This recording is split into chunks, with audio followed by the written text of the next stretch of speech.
School कक्षा 9th के प्रिय छात्र छात्राओं, ये मैं हिंदी से टॉपिक लेके आया हूँ। इसमें है हिंदी पद साहित्य का विकास। ये पहली वीडियो भेज रहा हूँ और ध्यान दे जरा, ये शुरुआत कर रहा हूँ मैं आपके लिए, तो इस पे देखते रहना। और कह रहे हैं हिंदी पद साहित्य के इतिहास हिंदी पद साहित्य के इतिहास को, ठीक है, विद्वानों ने 4 भागों में बांटा है। ये विभाजन योग विशेष की साहित्यिक प्रवृत्तियों के आधार पर किया गया है। जो साहित्यिक प्रवृत्तियां काय के आधार पर उसका विभाजन किया गया है? साहित्यिक प्रवृत्तियों के आधार पर इसका विभाजन किया गया है। तो सबसे पहले आता है आदिकाल, जिसे किस नाम से जानते हैं? वीरगाथा काल। ये चला था 800 विक्रमी संवत से 1400 विक्रमी संवत तक। और सन की बात कर रहे हैं सन 743 ईस्वी से 1343 ईस्वी तक। कितने तक है? 1343 ईस्वी तक है। अब हम ये 743 है, यदि हम 800 में से 57 वर्ष से घटा देंगे, यदि विक्रमी संवत में से 57 वर्ष से घटा देंगे तो सन निकल आती है। ऐसे ही क्या है? पूर्व मध्यकाल, यानी कि पूर्व मध्यकाल, भक्ति काल, पूर्व मध्यकाल और इसे कहते हैं भक्ति काल। ये 1400 विक्रमी संवत से 1700 विक्रमी संवत तक चली। और ये सन में बात करते हैं तो सन थी 1343 ईस्वी से 1643 ईस्वी तक। ऐसी उत्तर मध्यकाल था, इसे रीतिकाल के नाम से जानते हैं। तो ये 1700 विक्रमी संवत से 1900 विक्रमी संवत तक इसकी शुरुआत, यानी कि 1900 विक्रमी तक चली। ये कह रहे हैं आधुनिक काल, जो आज का युग है, ये चला, ये 1900 विक्रमी संवत से अब तक। और ये सन की बात करें तो 1843 ईस्वी से आज तक ये चल रहा है। इसके बाद मैं कुछ बता रहा हूँ आपको काय के बारे में, देख लो जरा, आगे बताऊंगा। आदिकाल के बारे में बता रहा हूँ मैं। आदिकाल कौन सा काल आया? आदिकाल के बारे में।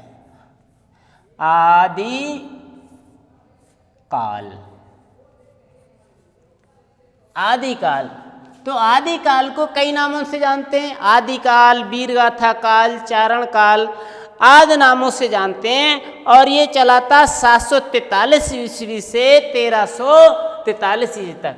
ये कब से चला था? 743 ईस्वी से 1343 ईस्वी तक। तो इसके बारे में आदिकाल की क्या विशेषताएं रही हैं? आदिकाल के बारे में बता रहा हूं मैं आपको। हिंदी के प्रथम उत्थान काल को, हिंदी का जो प्रथम उत्थान काल था को वीरगाथा काल, चारण काल आदि नाम दिए गए। इस समय देश अनेक छोटे छोटे राज्यों में बटा हुआ था। जो देश था वो क्या था? छोटे छोटे राज्य थे। उन राज्यों में बटा हुआ था। और जो राजा थे, जो उस समय जो राजा थे, वो आपस में क्या करते रहते थे? आपस में लड़ाइयाँ करते रहते थे। देश क्या था? छोटी छोटी रियासतों में बटा हुआ था। और उन रियासतों के मालिक कौन हुआ करते थे?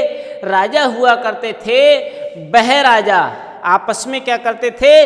लड़ाइयाँ करते रहते थे। छोटी छोटी बातों पर लड़ जाते थे, एक दूसरे से ईर्ष्या रखते थे, बैर भाव रखते थे और लड़ाइयाँ होती रहती थी।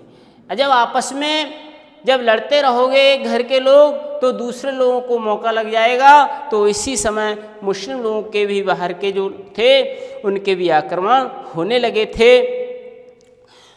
आए कह रहे हैं इसमें जो इसकी प्रवृत्तियां हैं, इस काल की प्रमुख प्रवृत्तियां क्या हैं?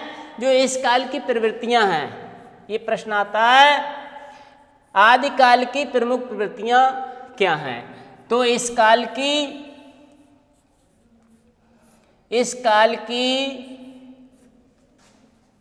प्रमुख प्रवृत्तियां, इस काल की प्रमुख प्रवृत्तियां क्या क्या रही हैं प्रवृत्तियां बच्चों? तो प्रवृत्तियों में क्या आता है?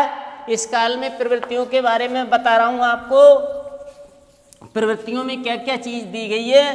तो प्रवृत्तियों में है सबसे पहले नंबर 1 आश्रय दाता राजाओं की प्रसन्नता। प्रवृत्तियों में क्या आएगा? नंबर 1 आश्रय दाता राजाओं की प्रशंसा, यानी कि कही जाती थी, प्रशंसा की जाती थी, प्रशंसा की जाती थी। आश्रयदाता राजाओं की क्या की जाती थी? यानी कि प्रशंसा की जाती थी। दूसरा क्या है? दूसरा है इसमें सामूहिक राष्ट्रीयता की भावना का अभाव। दूसरा आएगा, ऐसे ही बोल रहा हूं, लिख लेना। क्या था? सामूहिक राष्ट्रीयता की भावना का अभाव था। दूसरे नंबर पे आता है सामूहिक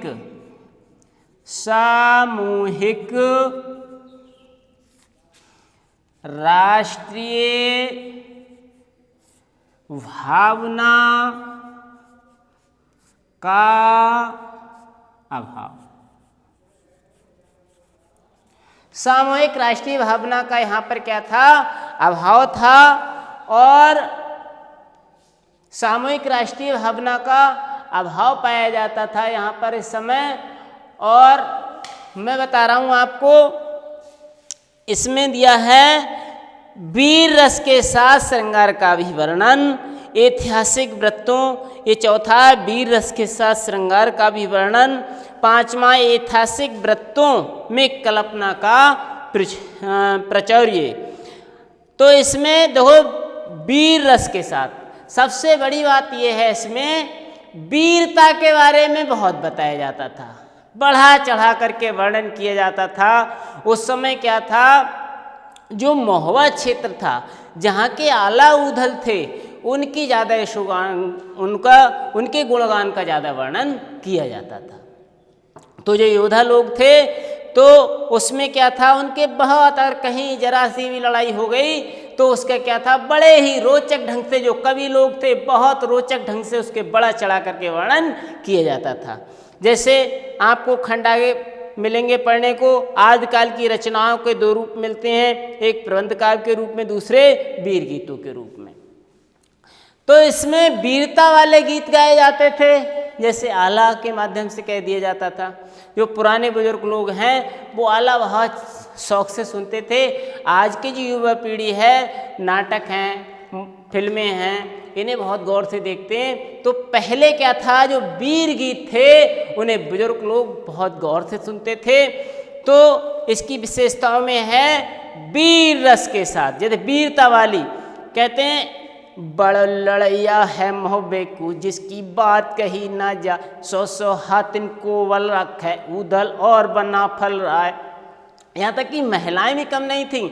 महिलाओं के बारे में बताया जाता है कि वो अपने तंत्र मन से जो है, यानी कि कुछ का कुछ बना देती थी। तो कह रहे हैं, और पड़ पड़ सरसों मचला मारे मल के तो तालहो बनाए, तो एक को मारे दो मर जा, 32 मरे सना का खाए। तो इस तरह से वैसी दहशत में मर जाते थे। और क्या था, एक दूसरे का वर्णन किया गया है, सुंदरता का यहाँ वर्णन किया गया है। इस तरह से यहाँ वीरता के बारे में बढ़ा चढ़ा करके वर्णन किया जाता था। तो इसे लिख लेना आप। तो इसकी विशेषताएं थीं, अगर कोई आश्रय में पहुँच गया तो उसकी प्रशंसा कर रहे हैं, और भावना तो थी नहीं राष्ट्र के प्रति, क्योंकि लड़ रहे हो, तो राष्ट्र की भावना तो कुछ है नहीं किसी के अंदर, और राष्ट्रता की भावना थी, और युद्ध का वर्णन किया जाता था। ऐतिहासिक वृत्त, जो इतिहास के बारे में बताया जाता था, इतिहास कैसा, कौन कैसा रहा, कैसा नहीं रहा। ठीक है, तो इतना ही बस तो इसे याद कर लेना। धन्यवाद।